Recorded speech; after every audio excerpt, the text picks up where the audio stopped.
Muchas gracias. Es así como damos inicio al Foro Nacional por la Paz.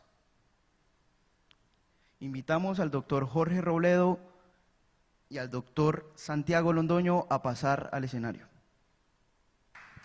Bienvenidos a los dos.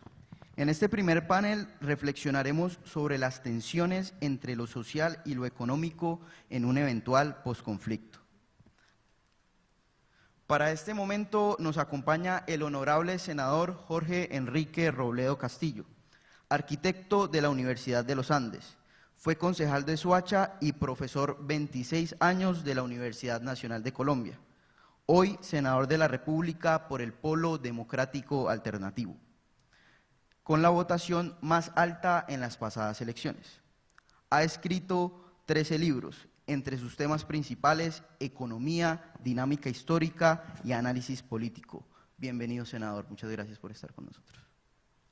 Como moderador tendremos al profesor de Economía y Ciencia Política, el doctor Santiago Londoño Jaramillo, economista y politólogo experto en el área de políticas sociales, magíster en Economía con experiencia en la identificación de redes políticas, intervención social e investigación de mercados. Experiencia como docente e investigador en el área de política pública, política social y economía política. Investigador regional y electoral del Valle del Cauca. Analista político con publicaciones en Semana, El País de Cali y El Colombiano. Muchas gracias, doctor, por estar acá. Muchas gracias. Bueno, la idea no es tanto escucharme a mí claramente, sino al senador Robledo. Entonces la dinámica va a ser muy sencilla. Primero le vamos a dar un espacio al senador para que nos exponga ampliamente su visión sobre el proceso de paz y sobre lo que nos convoca también, que son las tensiones entre lo social y lo económico, que se va a ver reflejado obviamente en el proceso de paz. Posteriormente vamos a tener unas 2 o 3 preguntas de parte mía que ya se han revisado y vamos a abrir la discusión con el público. Sin más, pues senador, el tiempo es valioso, entonces bien pueda. Bueno, muchas gracias, Santiago. A todos ustedes, jóvenes y profesores, mil gracias por estar por aquí. A la dirección de la universidad, mil gracias por su hospitalidad, particularmente a mi amigo, el señor rector, el padre Luis Felipe Gómez, pues por este nuevo gesto de hospitalidad. Mil gracias. Yo voy con la venia de los organizadores a hablar desde allí. Realmente no he podido todavía acostumbrarme a este formato que está de moda hace unos años, entre otras cosas porque uno no sabe qué hacer con el micrófono, con el papel, con el agua, con las piernas. Manuel Ramiro, uno no sabe si las cruza o no las cruza, ¿cierto? Y se termina volviendo una estrella. Yo soy un profesor pues de la vieja guardia. Agradecerles además que estemos aquí porque, como se mencionó, yo fui muchos años profesor en la Universidad Nacional de Colombia y me agrada mucho estar en los medios juveniles y estudiantiles. Créanme que es bastante más grato estar con ustedes que estar en el Congreso de la República en muchas de las ocasiones y de las cosas que allí suceden. Entonces, con la venia de ustedes voy a hablar desde allí y le vamos dando. En esta primera intervención, lo que voy a hacer es presentar como mi visión, que es en muy buena medida la del Polo Democrático Alternativo, sobre todo este asunto del proceso de paz que cubre tantas cosas. Y a partir de eso, por supuesto, pues abrimos un diálogo como a ustedes les parezca, y preguntas o debate o cualquier cosa, pero mi idea, le decía al profesor Santiago, es poder hacer como una presentación más o menos exhaustiva del tema. Y ya que tenemos el tiempo, pues para uno es bien grato poder explicar estas cosas sin afanes. Dicho eso, entonces, digamos esto. Cuando el Polo Democrático se constituye sobre el tema de la violencia que martiriza a Colombia, en el programa nuestro, que se llama el Ideario de Unidad, nosotros dijimos 2 cosas. Primera, no a la lucha armada, no. Eso está escrito con todas las letras. No al uso de la violencia en Colombia como manera de tramitar las diferencias entre los colombianos. Nada que ver con eso. Y segundo, también dijimos, sí a un proceso de paz negociada. Nosotros siempre hemos pensado que ante las realidades tan dramáticas de Colombia en relación con la violencia, lo mejor es hacer esfuerzos por lograr un proceso de paz. Entonces, cuando el presidente Santos, corrigiendo sus posturas anteriores, decide impulsar en Colombia un proceso de paz, nosotros rápidamente dijimos, sí, estamos de acuerdo. Y no vamos a hacer palo en la rueda, ni vamos a hacer obstáculo, y vamos a facilitar hasta donde podamos que ese proceso salga exitosamente. Pero también advertimos, no respaldamos al gobierno en general de Juan Manuel Santos y nos declaramos en oposición a este gobierno, y en todas nuestras decisiones fundamentales, desde el 2010 hacia acá, hemos ratificado que el Polo es un partido de oposición al gobierno del presidente Juan Manuel Santos, con el cual tenemos una única coincidencia en asuntos medulares, que es el avance del proceso de paz. Esta es la posición del Polo. Pues, como es natural, en el Polo hay matices, hay énfasis, etcétera, como sucede en cualquier organización de seres humanos, pero digamos que este es el almendrón y sobre esto no puede haber la menor duda. Estamos haciendo todo lo que esté a nuestro alcance para que ese proceso de paz termine bien. Y cuando digo que termine bien, estoy diciendo fundamentalmente, desaparecen, tienen que desaparecer las armas de la ilegalidad, y quienes empuñan esas armas de la ilegalidad y están ellos mismos en la ilegalidad, puedan reintegrarse a la vida civil, pues a lo que ellos consideren en la vida civil y dentro del marco de la Constitución y la ley, lo que ellos consideren que quieran hacer, en muchos casos seguramente actividad política. Ahora, en mi caso particular, yo hago parte de una tendencia dentro del Polo. El Polo es un partido de tendencias. Yo hago parte de una tendencia a la cual me vinculé desde que era un joven, como ustedes, en la Universidad de los Andes. Una tendencia que para mí fue una tendencia de la izquierda. En esos días se discutían muchas cosas y había muchas tendencias. Yo tuve la suerte de vincularme a una tendencia que desde siempre dijo no a la lucha armada en Colombia. O sea, mi caso no es el caso entonces de alguien que estuvo en eso o lo respaldó o se reintegró ni nada, sino que siempre dijimos que esa no era la manera de resolver las diferencias entre los colombianos, y advertimos que ese tipo de decisiones políticas de alzarse en armas contra el Estado terminaban creando más complicaciones, más problemas, más sufrimientos a la nación colombiana, y que no era la vía para transformar a Colombia. Ese es, digamos, entonces lo primero que quería mencionarles, o sea, nuestra posición general de por qué estamos en esto.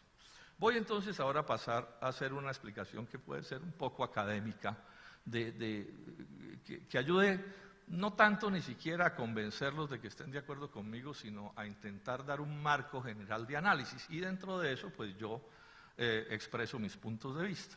Pero voy a intentar mostrar como un método de cómo analizar esta cosa y cómo entender el proceso que está sucediendo, que por lo demás se ha vuelto muy complejo. Pues muy complejo en el debate, y se discuten tantas cosas que a ratos se pierden los propósitos generales. A ratos las ramas no dejan ver el bosque, ¿no? Los detalles no nos dejan ver la parte medular. Entonces, lo primero es decir esto. Solo hay dos maneras de concluir una confrontación militar, sea internacional o sea nacional. No hay sino dos maneras. Una de las partes derrota a la otra militarmente, o se hace un acuerdo. Esas son las dos posibilidades, no hay más. Entonces, en ese sentido, cada quien o cada sector social escoge por qué camino se adentra.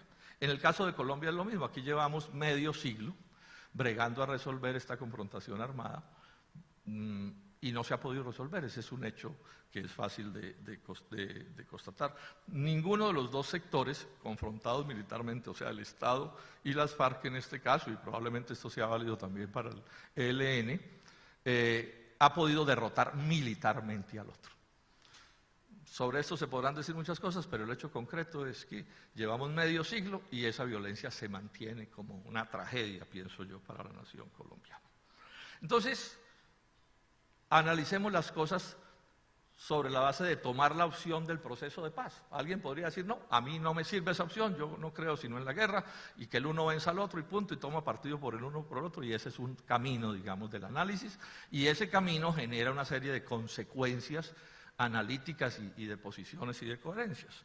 Veamos cómo veo yo si se toma el camino de la negociación, que es en el que está empeñado el presidente Juan Manuel Santos. Entonces, al respecto, lo primero es decir, y esto es muy importante, esta confrontación y en general todas las confrontaciones armadas son decisiones políticas. Esto no es una guerra en el sentido estricto de la palabra, aquí nunca ha habido una guerra civil, pero sí ha habido una confrontación violenta, pues que tiene que ver con asuntos de guerra.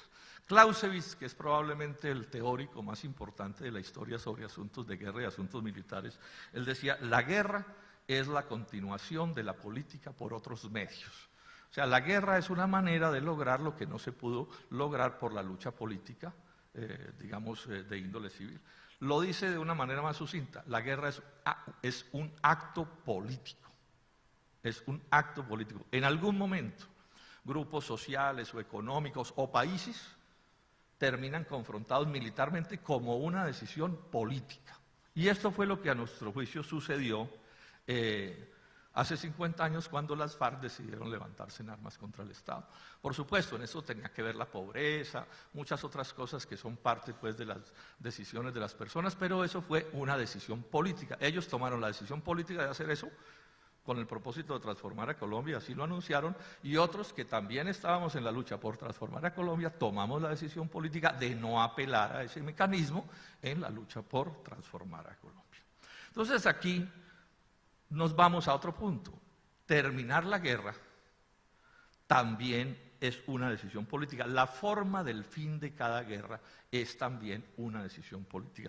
Miren este asunto que es bien interesante. Incluso cuando hay una derrota militar de una de las partes, la forma, los detalles de esa derrota militar y lo que sucede también es una decisión política.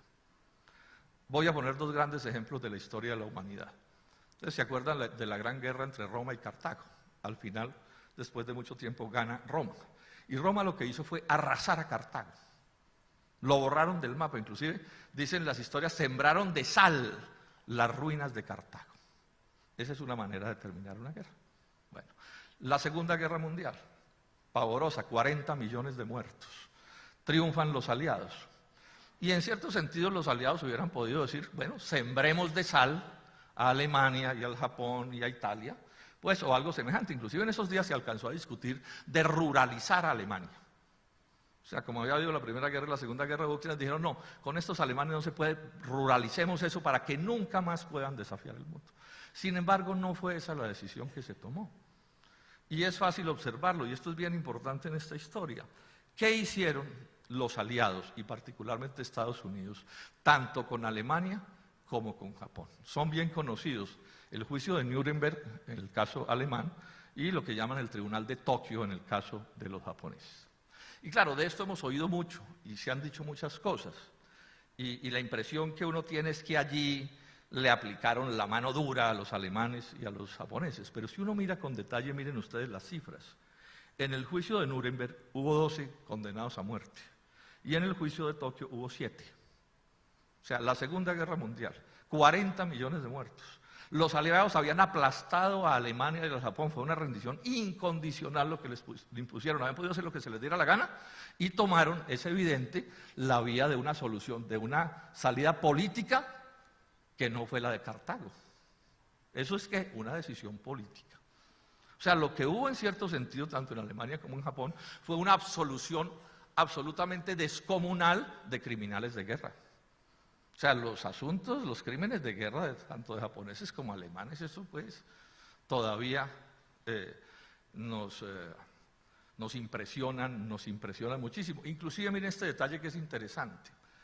Los norteamericanos, que fueron los que manejaron principalmente el Tribunal de Tokio, en sus análisis políticos les dio que ellos necesitaban al emperador de Japón como un factor de, digamos, de la posguerra. Y MacArthur, el general MacArthur, se inventó la teoría de que Hirohito, el emperador, no se había dado cuenta de la guerra. El emperador estaba dedicado a su jardín, a cuidar rosas, y nunca supo lo que pasó, y entonces ni lo citaron al tribunal. O sea, no fue que lo citaron y lo absolvieron, no, es que no lo citaron. Ahora, claro, uno podrá discutir lo que se quiera sobre este asunto, y hay muchos debates sobre esos dos tribunales. Por ejemplo, hay un debate grande entre abogados, o lo hubo en su momento. A muchos de estos los condenaron por delitos que no eran delito cuando se cometieron, y eso es una especie de monstruosidad jurídica. En la juridicidad normal eso es inaceptable. Bueno, los vencedores impusieron ese tipo de criterio político. Y en el otro caso, que es digamos el caso extremo, Hirohito no se dio cuenta de la guerra. Son decisiones que políticas. La justicia al final de cuentas, es un problema de decisiones políticas que tienen que ver con muchas cosas, pero son decisiones políticas. Ahora, alguien podrá escribir libros enteros contra esos dos tribunales, pero el hecho cierto es que resolvieron el problema del fin de esos dos conflictos y Alemania y Japón e Italia se integraron, digamos, al mundo occidental en las condiciones, digamos, de normalidad que conocemos, y esos se quedaron convertidos en sucesos históricos que no han amargado ni siquiera las relaciones en Europa, para poner un ejemplo. Digamos que el discurso europeísta, ¿cierto?, no tiene ese problema de ese pleito descomunal con Alemania como una espina que les impida desarrollar, digamos, las políticas que vienen desarrollando. ¿Cómo es el caso de Colombia? Tomemos tres decisiones de esta índole. La primera, la violencia liberal conservadora. Los que no estén al tanto averigüen un poco, simplemente para que lleguen a una conclusión. Cerca de 300.000 muertos en las condiciones más tenebrosas del mundo. La ordalía que fue la violencia liberal conservadora todavía le pone a uno los pelos de punta. ¿Cómo se resolvió? Una matanza de décadas. ¿Cómo se resolvió? Se reunieron los señores Alberto Lleras por el Partido Liberal y Laureano Gómez en un balneario en España y, digamos, simplificando, en 15 minutos se pusieron de acuerdo. No más guerra. No nos vamos a matar más. Vamos a repartirnos el presupuesto al 50%. Pero no solo hicieron eso, sino que además dieron orden a sus huestes y nadie más volvió a utilizar un lenguaje altisonante en las relaciones entre los unos y los otros y acusar a los unos de asesinos y estos a estos de aquí de asesinos. Y esa violencia desapareció. No hubo juicios de nada. O sea, la solución de justicia y política que le dieron a esa guerra es que no hubo un muerto. O sea, por ahí 2 o 3 campesinos desarrapados se pudrieron en las cárceles, pero fueron 2 o 3 y unos campesinos paupérrimos. Y así se resolvió. Y claro, uno puede escribir un libro contra el Frente Nacional y puede decir 1000 cosas sobre eso, pero el punto es que esa violencia desapareció por esa vía. Bueno, otro caso, el proceso de paz con el M-19. Ahí tampoco hubo juicios, ni hubo nada, amnistías, indultos. En 2 minutos se despachó eso. Algún juez despistado intentó entorpecer el proceso y salió todo el mundo corriendo al Congreso de la República y aprobaron otra ley, ¿cierto?, para volverlos a dejar libres. Y claro, uno también sobre eso puede hacer todo un debate y no estar de acuerdo, si se quiere, o estar de acuerdo, lo que quiera. Pero lo que quiero señalar es que esas 2 decisiones, la del fin de la violencia liberal conservadora y la del fin del conflicto militar con el M-19, fueron decisiones políticas. Decisiones políticas. ¿Por qué las pudieron tomar? Porque tuvieron la fuerza política para tomarlas. Pero repito, cualquiera puede escribir libros enteros contra ese tipo de decisiones y hablar de impunidad y hablar de, bueno, de tantas cosas como puede hablarse. Hay un tercer caso, el proceso de paz del presidente Uribe con los paramilitares. Ahí ya había aparecido una figura nueva de la que me voy a detener, que es lo que llaman la justicia transicional, que en buena medida es herencia de los tribunales de Tokio y de Nuremberg. ¿Qué sucedió? Bueno, se hizo un proceso de paz. También se puede discutir mucho, se podía estar o no de acuerdo, pero lo cierto es que unas personas que estaban condenadas a penas larguísimas y a unas condiciones especiales, les cambiaron las circunstancias y se tomaron decisiones en ese sentido que no tenemos tiempo de desarrollar. ¿Por qué se pudo hacer? Porque hubo las condiciones políticas que permitieron hacer eso. O sea, hubo, digamos, la visión política y la fuerza política para tomar esas decisiones. Repito, cada uno de estos 3 casos se puede discutir lo que uno quiera, pero particularmente los 2 primeros lograron sus fines. El M-19 se salió de eso y la violencia liberal conservadora, como ese tipo particular de violencia, desapareció. Ahora, estas decisiones políticas pues obedecen a muchas cosas y a muchas circunstancias. En esto hay que reconocer que la justicia es una expresión de la política y que es cambiante. Por ejemplo, en Colombia se acaba de legislar contra el feminicidio, contra los asesinatos de mujeres como un tipo penal particular por ser mujeres. Pero hay otros países del mundo donde por ser mujeres les va de la peor manera. Y la juridicidad de esos países permite eso, mientras que nuestra juridicidad castiga especialmente eso mismo. ¿Qué es lo que sucede? Bueno, pues hay historias distintas, hay culturas distintas, hay creencias distintas, hay políticas distintas y hay normas jurídicas distintas. O sea, en esto no hay que, digamos, dejarse llevar por pensar que estas son como especies de cosas que cayeron del cielo y son intocables. No, estas son creaciones de los seres humanos y se crean de unas determinadas maneras. Paradójicamente, los juicios de Nuremberg y de Tokio se reconocen como los prolegómenos de la Corte Penal Internacional y de todos los desarrollos de justicia que vienen ahí. Ahora, ¿qué es la Corte Penal Internacional? Es una corte creada por, llamémosla, comunidad internacional, aunque cuando no me gusta esa frase, porque realmente eso es el poder de las grandes potencias, pero bueno, son desarrollos, digamos, de las relaciones internacionales, que creada para resolver problemas que están por fuera de la normalidad, problemas que se han salido de las manos. Y el eje de la resolución de esos problemas es crear un nuevo tipo de justicia, que se llama la justicia transicional. Ese es el eje del asunto. Es una justicia que es, digamos, tenemos una situación de anormalidad, donde las cosas no funcionan normalmente, donde no se pueden resolver normalmente. Entonces, ¿qué se hace? Se hace como un paréntesis y se crea una justicia para esa etapa, de forma tal que se dé el salto de la normalidad que hubo aquí, se resuelve la anormalidad y se vuelve a caer en una situación de normalidad.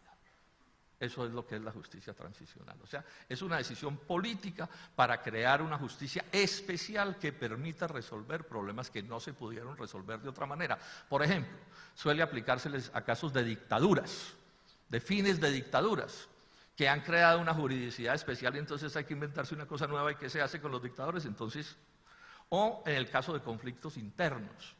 Y se ha usado, digamos, en términos generales ya muchas veces en Sudáfrica, en Irlanda, en Yugoslavia, etcétera, etcétera. ¿Cuáles son los fundamentos de esa justicia transicional? Que nadie discute en Colombia. Ojo que esto es importante. El 100% de las fuerzas políticas que estamos actuando en Colombia estamos de acuerdo con el uso de la justicia transicional para aplicar a este conflicto interno. O sea, la discusión no es si se aplica o no justicia transicional. La discusión es cómo entendemos la justicia transicional, porque la justicia transicional tiene un lío, no está en los códigos. O sea, yo no puedo ir, ¿sí?, tipificar un crimen, decir, este mató 10 señoras, y ir a un código y decir, al que mató 10 señoras le pasa esto. No existe. O sea, una de las características de la justicia transicional, y yo creo que esa es una de sus sabidurías, es que le dice a los países, dentro de un marco supremamente general, usted resuelva su problema porque cada caso es completamente distinto al otro. Y lo que importa en los criterios de la justicia transicional es poder superar la anormalidad y encarrilar al país en una situación completamente nueva, donde ya todo el mundo se comprometa a jugar con las reglas del juego, digamos que uno puede llamar las reglas del juego de la normalidad. ¿Cuáles son los fundamentos que se inventó la Corte Penal Internacional? Son como 4 palabras principales. Una, que se exige como condición que haya verdad. O sea, que se confiese o se narren o lo que sea las muchas historias que conformaron ese horror que se está intentando superar. En segundo término, que haya reparación a las víctimas, y esto es muy importante. Entonces, quien perdió su patrimonio, perdió a sus seres queridos, etcétera, que haya una reparación que satisfaga hasta donde eso sea posible esa situación. Hay un tercer aspecto, que haya justicia. Y este es uno de los temas más discutibles. Ahora, ¿justicia qué quiere decir? Se acuerda en el proceso. Repito, no hay en ninguna parte una norma de la Corte Penal Internacional que diga la justicia quiere decir esto. Y esto es parte de la complejidad. Y ojo, ¿todo para qué? ¿Todo para qué? Para la no repetición. No repetición. O sea, salimos de un horror, justicia transicional, y quedamos en una situación que no se repite el horror. De eso se trata. Ese es el asunto. Ahora, en esa idea de la no repetición, pues hay unos elementos que no pueden faltar. Estos son temas complejos y tienen muchos elementos. ¿Qué se entiende por reparación? ¿Qué se entiende por verdad? ¿Qué se entiende por justicia? Etcétera. Sí, pero hay unos elementos que en el caso del proceso de paz de Colombia, y yo creo que en general en todos, no pueden faltar. La primera, la voluntad política de quienes se han alzado en armas contra el Estado de reconocer o de, digamos, abandonar ese criterio y esa concepción. Y eso implica reconocer el monopolio del Estado sobre la fuerza, que es, digamos, el principio básico de unas relaciones de un país que medio funcione, es que el monopolio de la fuerza lo tiene el Estado, con unos criterios, etcétera, etcétera, pero lo tiene el Estado. Reconocer que no habrá partidos políticos con brazo armado, o sea, que nadie hará política con brazo armado, sino que hará política en la civilidad como lo tiene que hacer todo el mundo. Y a cambio de eso, esas fuerzas reconocen o reciben unas determinadas contraprestaciones. La primera, que es que hay una justicia especial para tratarlos, porque de otra manera pues no abordan el asunto. O sea, esto es una relación en que unos dan unas cosas y otros dan otras cosas. Todo esto, repito, debatible hasta donde ustedes quieran. Esto es, si ustedes quieren, lo más imperfecto que ustedes puedan encontrar. Y cuando hablo de perfecto me refiero, lo perfecto no es lo perfecto es en lo que todo el mundo está de acuerdo. ¿Sí? Entonces esto es lejísimo de la perfección. Porque cada uno tiene su idea y es natural que la tenga. Por ejemplo, sobre la verdad. Pues ese es un debate eterno, son 50 años de historia y hay 1000 historias dentro de cada historia. Y claro, habrá unas cosas que se reconozcan más fácil, otras, pero verdad de verdad, 100% de verdad, eso resulta ser un absurdo proponerlo. Todavía se discute sobre la historia de Roma. Llevamos 2000 años discutiendo eso. Reparación. ¿Podrá haber reparación perfecta? O sea, a quien le mataron a su padre, ¿cuánta reparación le satisface esa pérdida? Sí, quien perdió su patrimonio, bueno, tantas historias dramáticas que nos han tocado. Y el tema de la justicia ni se diga, porque ese es un problema político, es un problema lleno de subjetividades, si ustedes quieren, o de objetividades que tienen, digamos, antecedentes distintos, y entonces al que le puede parecer muy bien que de 100 años lo bajen a tantos años, a otro le podría parecer distinto. Y esos son al final decisiones políticas y debates políticos en el que cada quien entra al debate de acuerdo con sus concepciones. Ahora, si ustedes me preguntan, ¿usted qué opina en detalle del proceso del presidente Santos? Que ya he dicho, nosotros lo estamos respaldando, pues yo diría que si yo fuera el que tomara las decisiones, probablemente no había sido igual. Porque el que estemos de acuerdo con el proceso no quiere decir que estemos suscribiendo cada palabra de ese proceso, estamos suscribiendo la idea del acuerdo en general. Pero bueno, aquí hay un punto que es clave, en las decisiones políticas, ese es un cierto derecho que tienen quienes tienen el poder político. O sea, probablemente si no hubiera sido MacArthur el general de la Segunda Guerra Mundial en el Tribunal de Tokio, de pronto ese tribunal hubiera sido distinto y en vez de condenar a 7 ha condenado a 10, no sé, cierto. Pero son cosas que están llenas de todas las subjetividades que son propias de este asunto. Este tema lo enfoca, a mi juicio, el que primero lo enfoca de una manera acertada, profundamente acertada, es el doctor César Gaviria Trujillo en un artículo que escribió en el periódico El Tiempo hace unos meses, o ya un par de años tal vez. Y advierto que he sido archicontendor del doctor Gaviria porque los desastres de su gobierno pues no caben en este auditorio, ¿sí?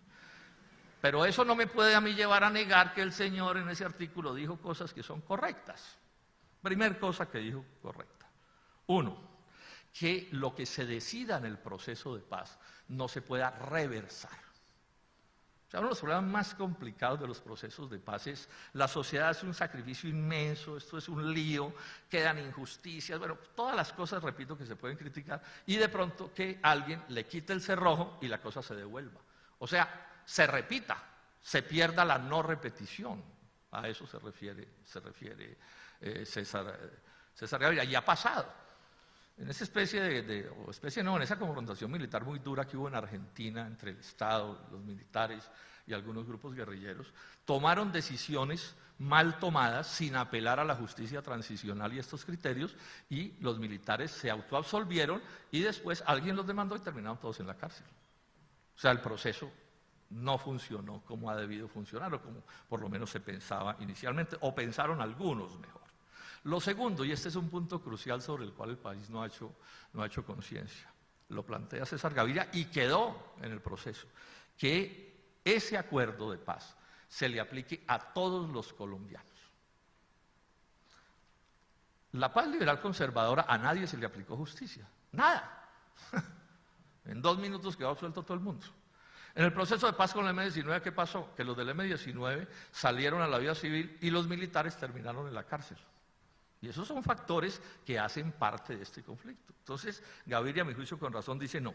Aquí necesitamos un proceso de paz y unas normas de paz que se le apliquen a todos aquellos que, o armados o desarmados, con ocasión del conflicto, hayan delinquido. O sea, aquí hay una confusión. Este no es un proceso de paz solo con el M-19.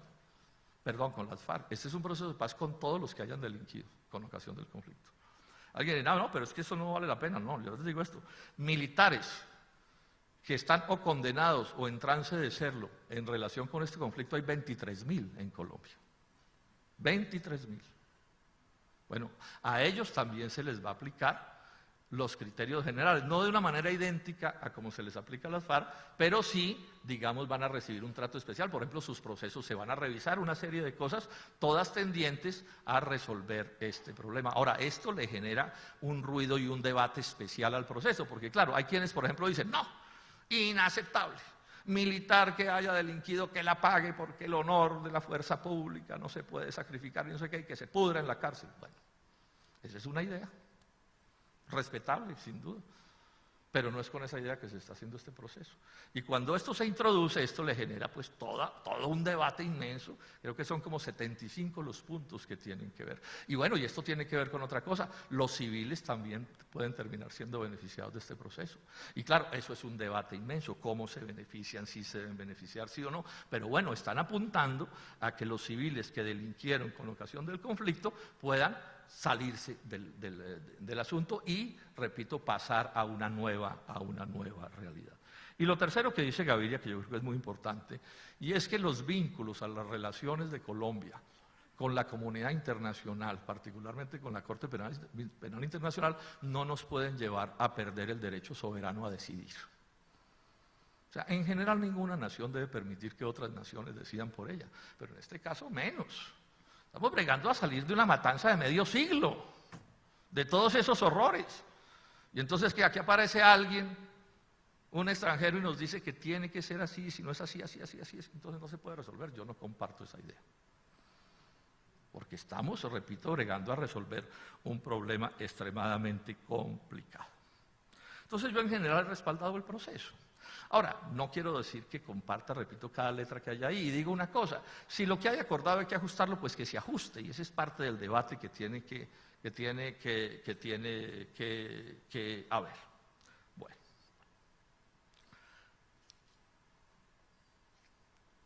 Ese proceso, tocando otra cosa, no va a resolver todos los problemas de Colombia en eso. Perdón, digo una cosa. El peor error que uno puede cometer, a mi juicio, juzgando o analizando la justicia transicional, es juzgarla con los ojos de la justicia ordinaria.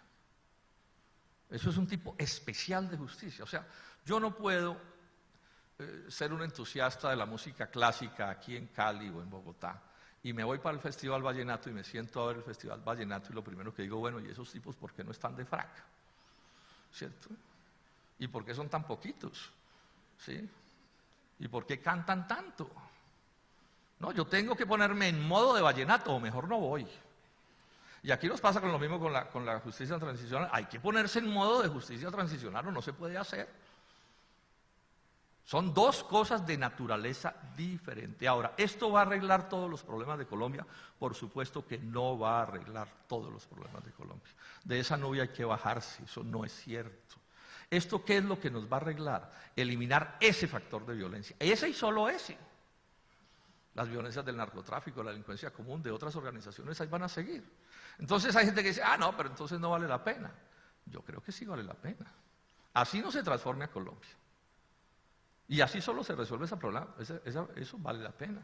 O sea, esos varios miles de fusiles menos no nos resuelven todos los problemas, pero nos garantizan por lo menos, a mi juicio, 3 cosas claves. La primera, menos viudas, menos sangre, menos huérfanos. Eso será una cosa de saludar siempre. Así no sean nuestras viudas y nuestros huérfanos, las de los que vivimos en los sitios urbanos, porque esta es una violencia muy localizada en ciertas regiones que solo la padecen unos cuantos en ese sentido. En segundo término, en algún momento es probable, digo en algún momento es probable que pueda haber una reducción del gasto público en guerra importante. Digo yo, en algún momento es probable, y eso sería importante porque el gasto público es muy alto. Ya voy a terminar, profesor, lo veo a usted haciendo fuerza. Y por último, y esto es lo principal, si esa violencia la eliminamos, vamos a lograr que se faciliten las condiciones para la lucha por transformar a Colombia. Eso va a ser importante, porque esa violencia ha sido una mula muerta atravesada en el camino de las transformaciones de este país. Yo creo que si la eliminamos, vamos a poder avanzar, digamos, en esa lucha por transformar a Colombia. Ahora, que en el posconflicto se van a resolver los problemas nacionales. 2 minutos más y termino, profesor. No va a ser así, ya lo mencioné, no va a ser así.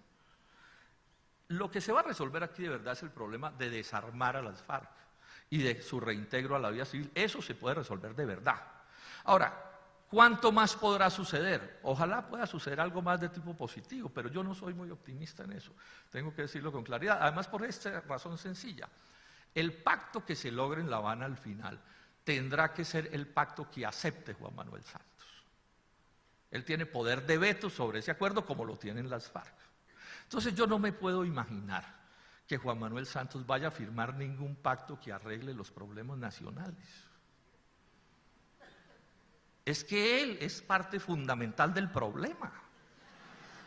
Lleva armando el problema toda la vida.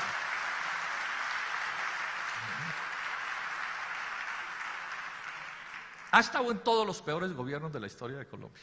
¿Sí? Él se define a sí mismo como proestadounidense. Háganme el favor. Ustedes se imaginan a Angela Merkel definiéndose como proestadounidense. ¿Cuánto duraría como primer ministro alemana? Es neoliberal hasta el tuétano. En educación, en salud, en lo que ustedes quieran. Está esperando que se firme el proceso y ojalá se firme para clavarnos una reforma tributaria y una reforma pensional espantosas. Llevó a Colombia a los TLCs. Está bregando a llevar a Colombia al TPP que puede arruinar la industria azucarera del departamento del Valle del Cauca. Ese es Santos. Entonces yo qué digo, paz sí, proceso de paz sí, pero Santos no. Y sobre todo en el posconflicto, ojo, no hay que aceptar la baratija de que terminado el conflicto armado terminan las contradicciones, no. Terminará esa manera particular de tratar contradicciones, esa, la de la lucha armada, pero las contradicciones van a seguir ahí. Y yo espero que el Polo Democrático Alternativo siga en la oposición. ¿Por qué? Porque los demás factores de los problemas nacionales no se van a resolver y se pueden agravar. O sea, no se trata de que la paz consiste en que todos nos volvemos santistas, que es lo que quiere Juan Manuel Santos. Entonces, termino diciendo esto, la transformación que necesita Colombia, esa será otra etapa de la historia de Colombia, que probablemente se vea facilitada porque este proceso, y ojalá uno con el M-19 tenga éxito. Muchas gracias.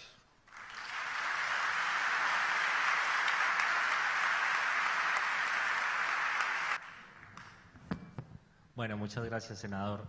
Yo tenía varias preguntas, pero como también es importante al público, voy a hacer una única que puede ser muy larga y la idea es responderla lo más breve posible para darle espacio. Hay un tema que se viene y lo mencionó, es el monopolio de las armas y la justicia por parte del Estado. Llevamos más o menos 50 años con la violencia, con el conflicto, pero además con planes para llegar a las regiones. El último es el plan de consolidación, ahora se está hablando de Paz Colombia.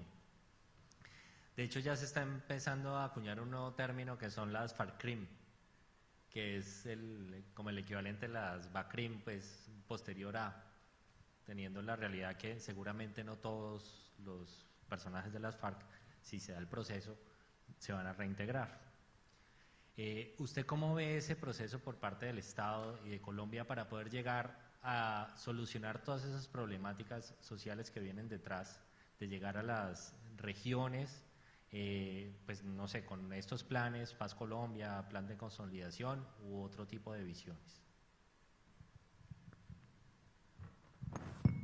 A ver, primero digamos esto. Si el proceso, si el trámite es complejo y no es perfecto, ¿sí? A lo que viene después le pasa lo mismo. ¿Sí? Es complejo y no es perfecto. Por ejemplo, puede suceder que haya miembros de las FARC que no acaten la decisión de sus dirigentes. En la violencia liberal conservadora hubo grupos que se quedaron ejerciendo la violencia y eso generó problemas un poco de años después, ¿sí? Pero el punto es que si se logra la decisión política del grupo de desmontarse como grupo militar, ese es un cambio positivo de inmensa importancia. Ahora, quedarán mil líos. El tema, por ejemplo, de reinsertar, que es la palabra que se ha usado, a estos que están alzados en armas, traerlos a la vida civil, es un tema de gran complejidad también. Porque, bueno, es gente que está especializada en la guerra. Y necesitamos que se especialicen en otras cosas, que aprendan a hacer otras cosas, que se vinculen a la sociedad de otras maneras. Ese es un tema complejo también y probablemente tampoco va a ser perfecto y van a pasar cosas que no deberían pasar, ¿sí? Pero lo que yo quiero enfatizar es esto. Esos son temas que hay que tratarlos pues con inteligencia, con tino, pero no son temas imposibles de abordar y yo creo que hay conciencia, estoy seguro. Porque estos ya son fenómenos globales, esto no es la primera vez que suceden estas cosas, en donde hay maneras de tramitarlas y hay recursos del Estado y hay políticas y hay organizaciones, o sea, hay mucha gente que puede contribuir con ese aterrizaje, digamos, sí, que es un proceso, además no es de un día para otro, esto es un proceso largo, o sea, en este sentido el posconflicto es una cosa bien compleja, repito, pero lo que no puede ser, no lo digo que usted lo diga, Santiago, lo que no puede ser es que por los temores del posconflicto no nos salgamos del conflicto. Porque es que a ratos uno, o sea, y ellos tienen el derecho, repito, quienes no están de acuerdo con lo que está sucediendo, entonces plantean tantos problemas, ¿sí? Por ejemplo, el problema de desarmarlos. ¿Sí? Ese es un problema complejo. Ahora, ya lo están negociando. Hay generales de la República con la cúpula de las FARC negociando cómo se va a hacer eso. Porque eso tiene una complejidad, ¿cierto? ¿Cómo nos vamos a tener la garantía los ciudadanos todos de que hasta la última aguja va a desaparecer y que no van a ser recuperables? Y eso, bueno, es un dolor de cabeza y esperemos que eso se pueda hacer bien. Pero yo aquí enfatizo en un punto que es clave que no alcancé a enfatizar. Yo tengo casi que la certeza, o por lo menos mucho convencimiento mejor, de que las FARC, así como tomaron la decisión política de irse a las armas, están por tomar la decisión política definitiva de salirse de eso, una decisión política. Y si esa es la decisión política, pues en cierto sentido van a jugar para que todo avance en esa dirección, porque lo que sí no es posible es que se queden nadando en dos aguas. Ahora, puede suceder que en el último minuto también fracase el proceso, yo no pierdo de vista, Santiago, esa posibilidad. O sea, en la puerta del horno también se quema el pan, porque estas son cosas bien llenas de complejidades. Pero bueno, podríamos estarnos acercando a ese momento de las nuevas complejidades. Entonces yo diría, en esas nuevas complejidades todos contribuyamos y unámonos lo que podamos en el proceso de esa reinserción y de atender esas zonas donde quedan un poco de huellas y de problemas, todo eso, ¿sí? Pero al mismo tiempo, repito, y esto es clave, independencia política frente al gobierno y que quienes creamos que hay que luchar por cambiarlo tengamos las garantías para seguir actuando. Bueno, muchas gracias. Como había dicho hace un momento, entonces, pues creo pertinente la participación del público. Como seguramente hay muchas preguntas, vamos a hacer 3 preguntas seguidas para tener como un hilo conductor de las preguntas y que el senador pueda responderlo, así tener multiplicidad. No sé, por aquí está el micrófono. Por acá. Muy buenos días para todos. Por allá. Quisiera preguntarle al senador Robledo, en aras de consolidar el posconflicto de una manera adecuada y recuperar lo social en nuestro país que tanto se ha visto afectado, ¿usted como persona importante del Polo Democrático estaría dispuesto a hacer alianzas con toda la izquierda para llegar a las elecciones presidenciales en 2018? Gracias.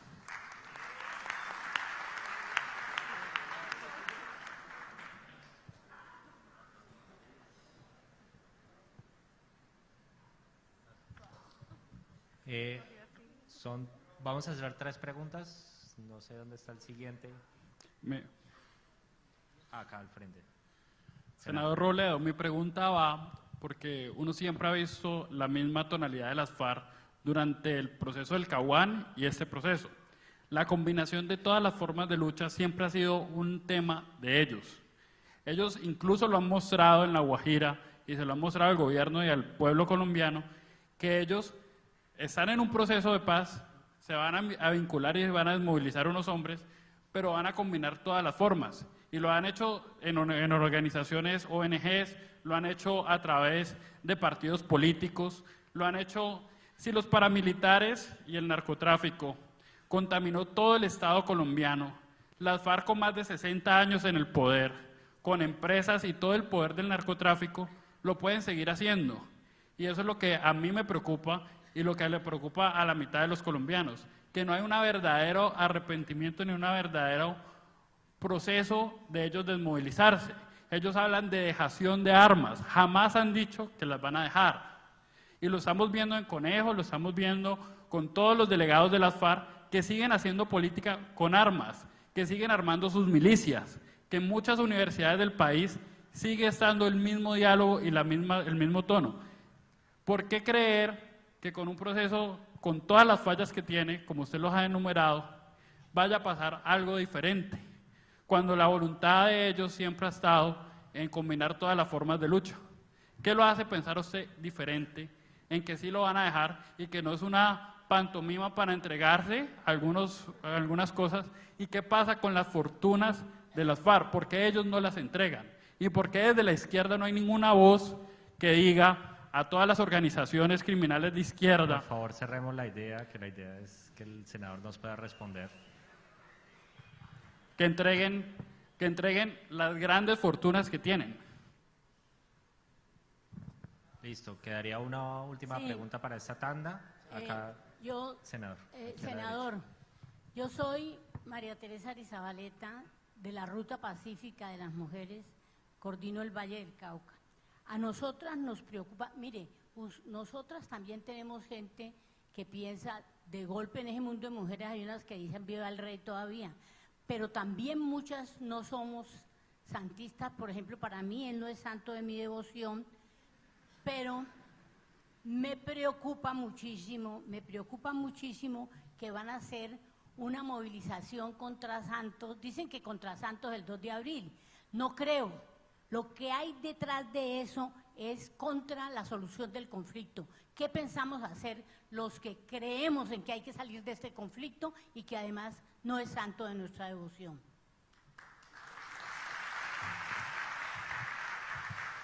Bueno, a ver, yo entiendo, tengo muchas razones para entenderlo fácil, las muchas desconfianzas que hay en relación con el éxito de este proceso y con el grado de cumplimiento de las FARC, que es lo que expresa tu preocupación. Y creo que hay todos los derechos para estar preocupados, porque lo cierto es que otros procesos de paz en Colombia han fracasado. Aquí se está hablando de procesos de paz desde el gobierno de Julio César Turbay Ayala. Sí, los hechos son tosudos y ahí están. Pero yo sobre eso digo dos cosas. O sea, encuentro razones para la duda. No tengo, pues, sucesos, por ejemplo, como lo de La Guajira, que yo rechacé y que rechazo, pues por supuesto que estimulan esas aprensiones o esas desconfianzas, etc. Pero yo en respuesta diría dos cosas. Una, la posibilidad, no la certeza, la posibilidad de que quien ha tomado una decisión política de irse a la guerra cambie su decisión política, es la historia de la humanidad. O sea, la historia de la humanidad es la historia de las guerras y la historia de guerras que de alguna manera terminaron porque alguien cambió esa voluntad política. O sea, mencioné el caso del Partido Liberal y el Partido Conservador, llevaban no sé cuántos, casi que siglos, con descansos, echándose bala. El caso del M-19, el caso del EPL, el caso de Sudáfrica, el caso de Irlanda, el caso de los conflictos europeos de guerras entre naciones. Entonces, primero yo llamo la atención de que abramos la posibilidad, porque no encuentro un solo argumento de peso que me permita a mí decir que esa posibilidad no existe. Ahora, ¿va a existir? Bueno, eso es lo que estamos viendo. Puede suceder que sí, o puede suceder que no, puede suceder que mañana se rompa ese proceso y punto, y se acabó el asunto. Y volvería otro fracaso.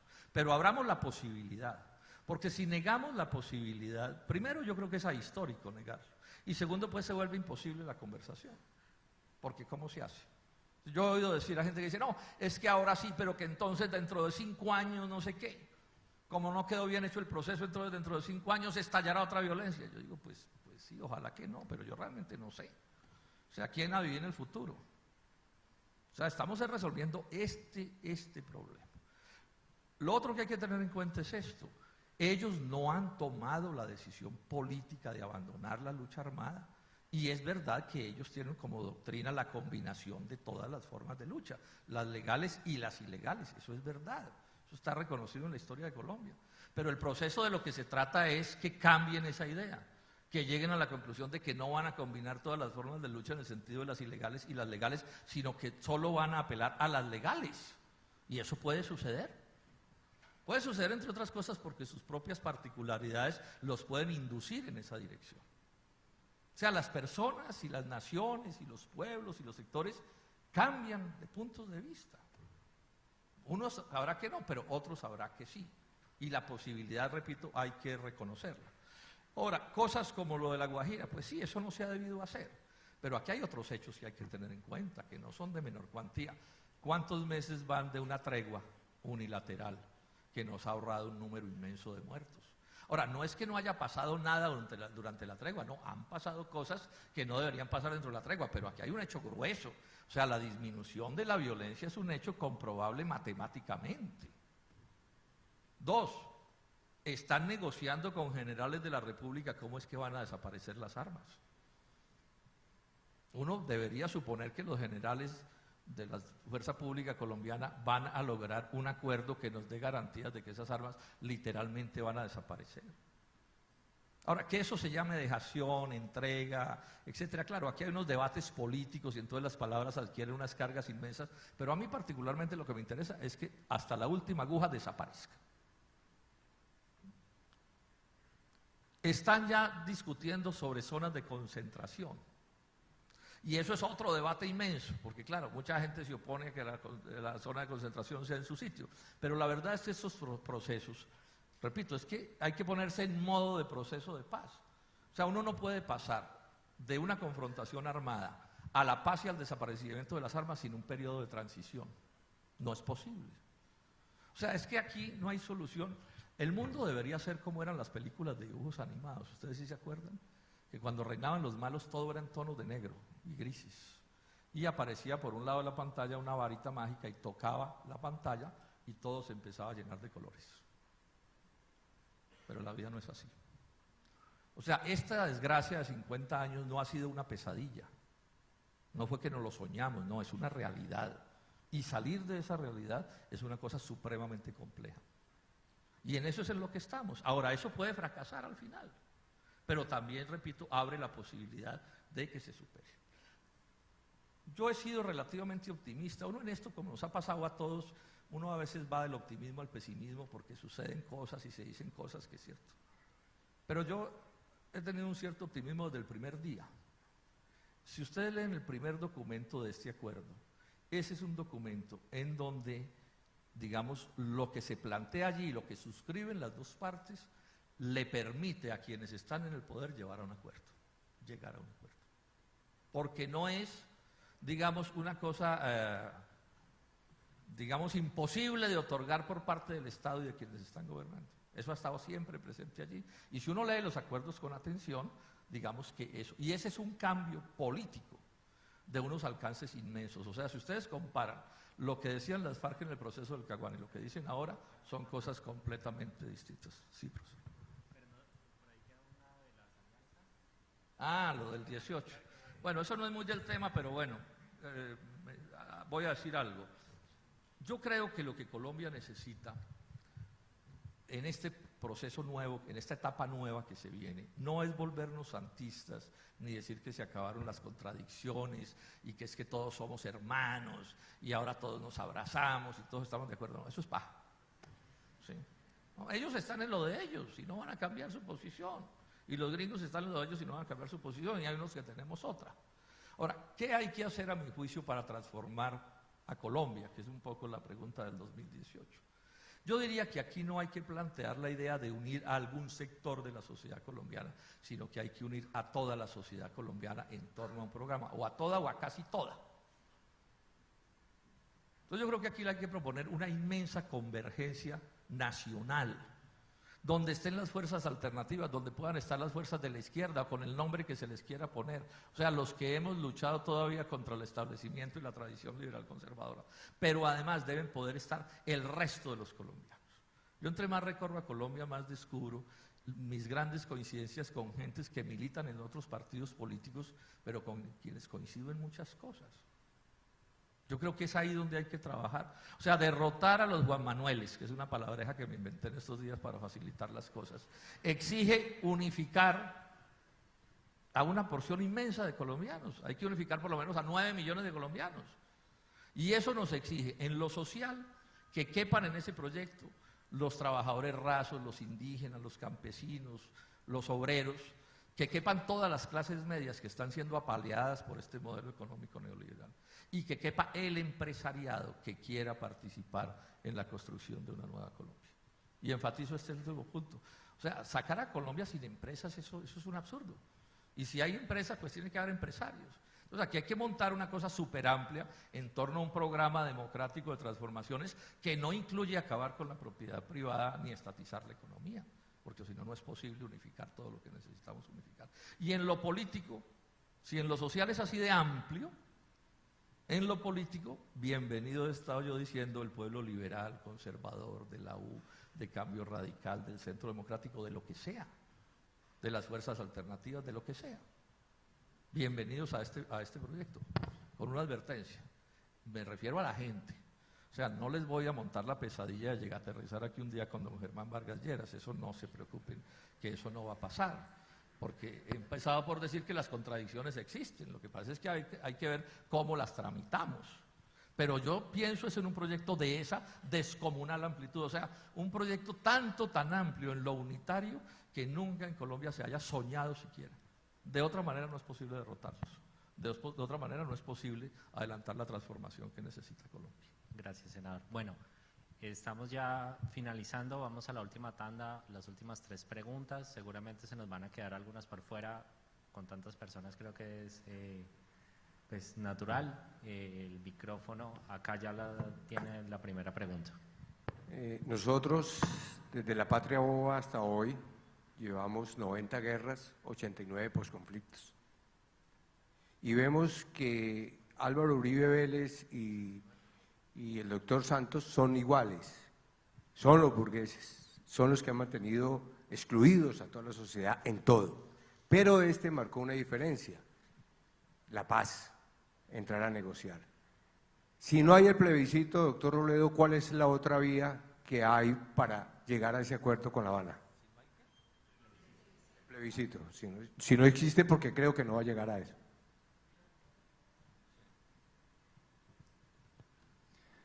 Buenos días, doctor Robledo. Mi comentario va encaminado a que por favor usted nos sea más específico respecto a en qué puntos usted no está de acuerdo con el proceso de paz. Se lo digo porque en el discurso inicial usted nos decía que no existe la perfección, pero por eso no podemos aceptar de que algo sea lo más imperfecto posible.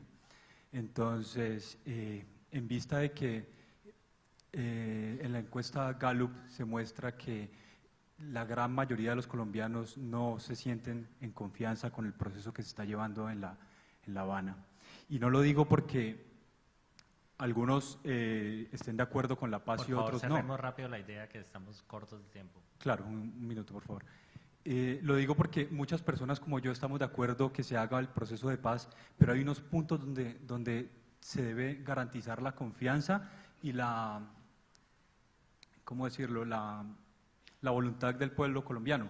Y su partido político tiene una responsabilidad de hacer control político en el Senado respecto a esas cosas que este gobierno ha cedido y que no se puede ceder. Entonces le agradecería por favor que sea más específico respecto a lo que usted no está de acuerdo en ese proceso.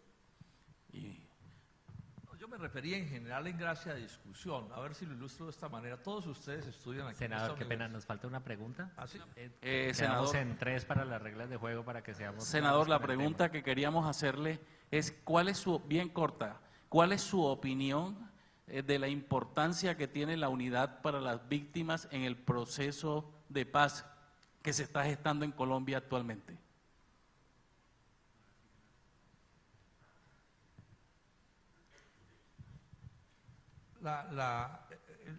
Uno de los puntos de la justicia transicional medular y que hay que atender con toda consideración y juicio y todo cuidado es el que tiene que ver con las víctimas, en cierta medida el tema de la reparación y el tema de la verdad, y eso hay que atenderlo con todo el juicio y con toda la seriedad, y hay que hacer todas las exigencias, y las organizaciones de víctimas tienen que tener el derecho de reclamarle al Estado muchísimas expresiones de eso. Yo no tengo la menor duda de la importancia de eso.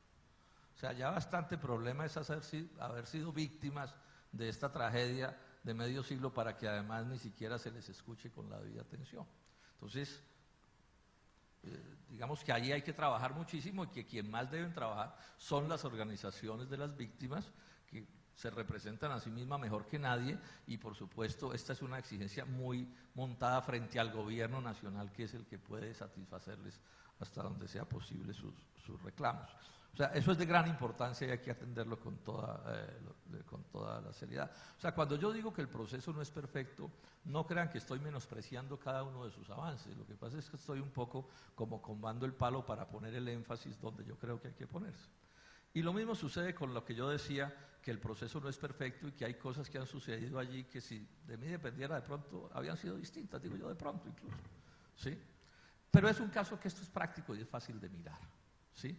Ustedes todos estudian en esta universidad, pero yo estoy seguro que ninguno de ustedes considera que el 100% de lo que ocurre aquí es perfecto.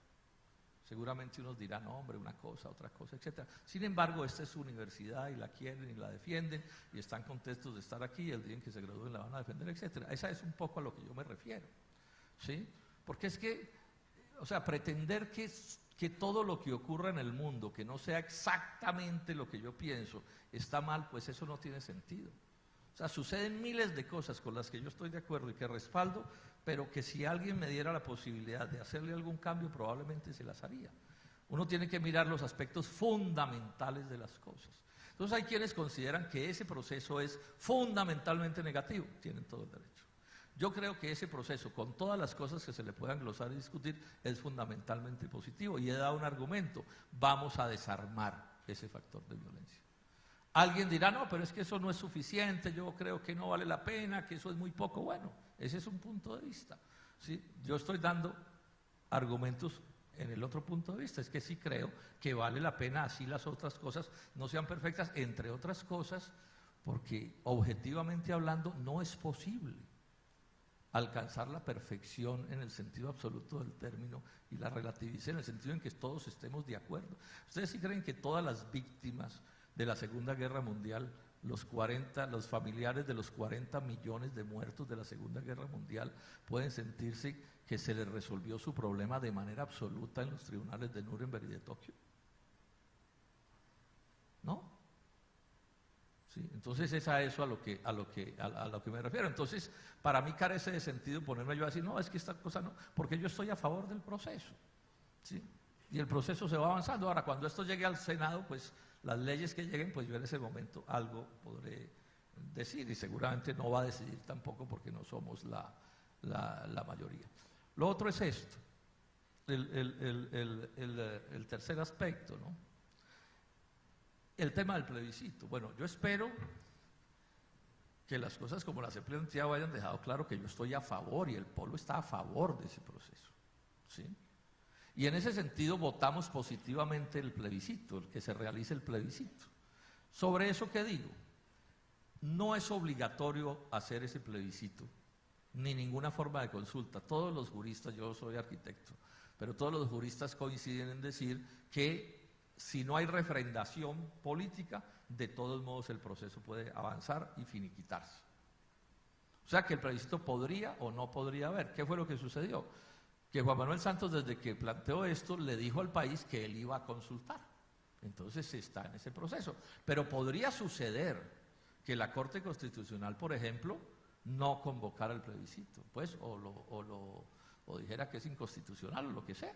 Y podría suceder que no haya plebiscito. Digo yo, en gracia de discusión, yo quiero que haya, pero la posibilidad está allí de que no suceda. Ahora, hay un punto que no alcancé a mencionar en la primera intervención, que no quiero, excúseme Santiago, yo lo menciono muy brevemente, y es esto.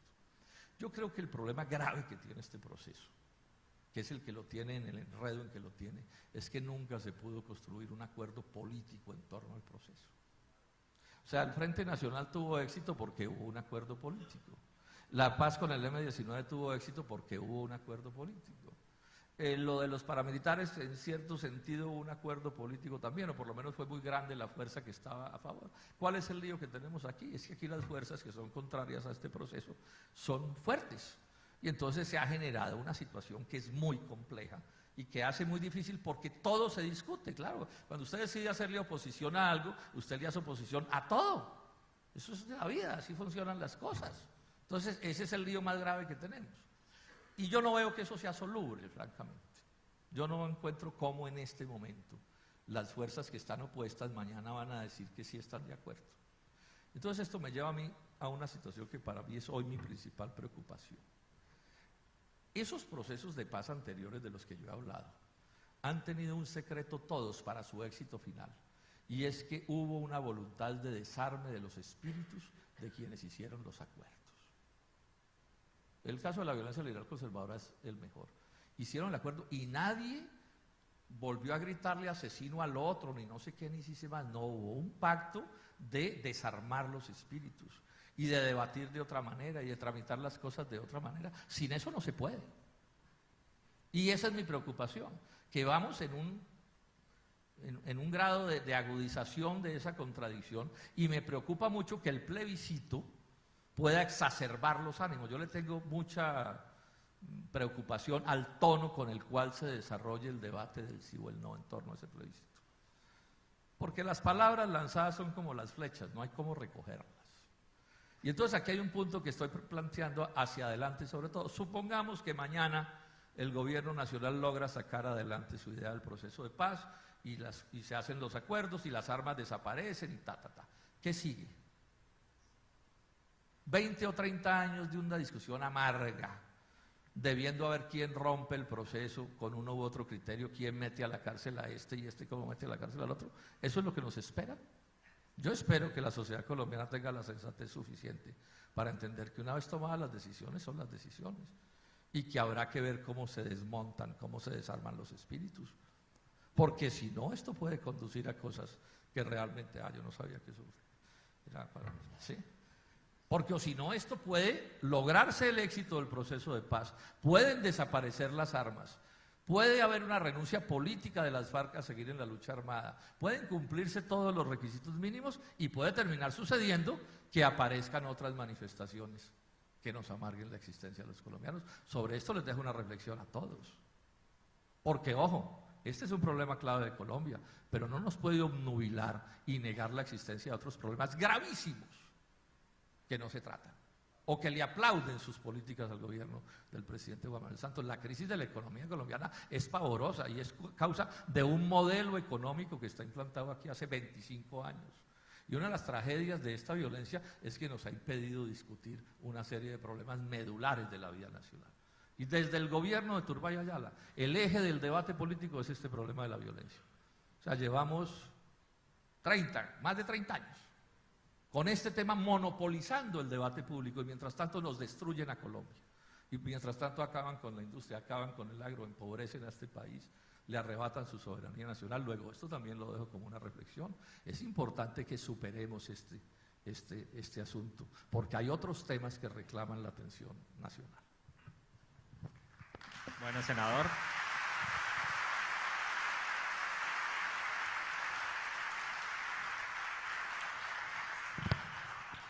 Muchas gracias por su intervención. Nuevamente, gracias al Grupo Democrítica y a la Universidad Javeriana. Lastimosamente se nos acabó el tiempo.